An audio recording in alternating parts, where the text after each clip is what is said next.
الحمدللہ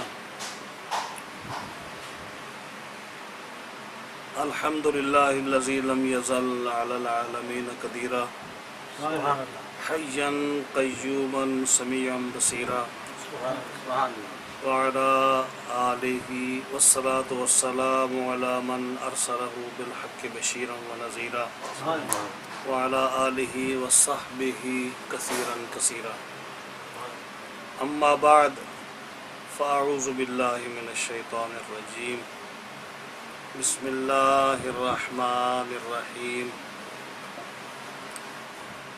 والمطلقات یتربصن بانفسہن ثلاثۃ قروء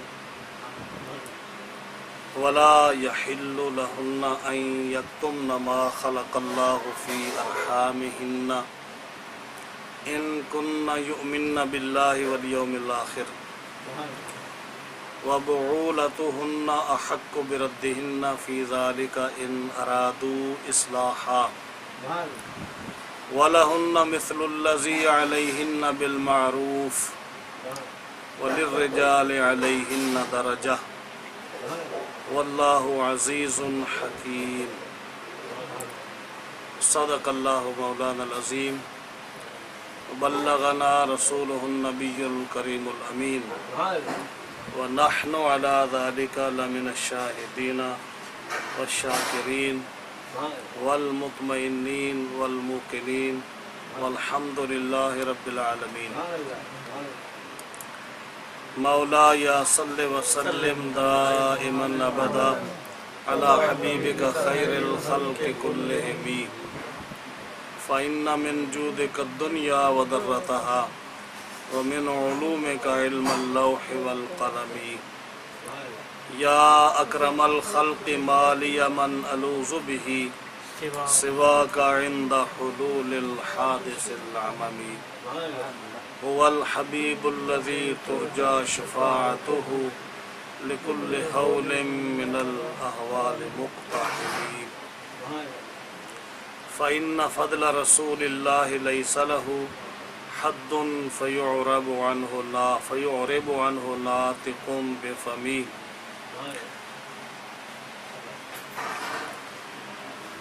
جاءت لدعوته الأشجار ساجدة تمشي إليه على ساق بلا قدم دعمت دعته النصارى في نبيهم واحكم بما شئت مدحا فيه واحتكم يا رب بالمصطفى بلغ مقاصدنا واغفر لنا ما مضى يا واسع الكرم فاغفر لناشدها واغفر لقارئها سألتك الخير يا ذا الجود والكرم مولاي صل وسلم دائما أبدا على حبيبك خير الخلق كلهم معززین حاضرین کرام، قرآن مجید فرقان حمید کے اس ہفتہ وار درس میں آج ہم نے سورۃ البقرہ کی آیت نمبر 228 یہ تلاوت کی ہے۔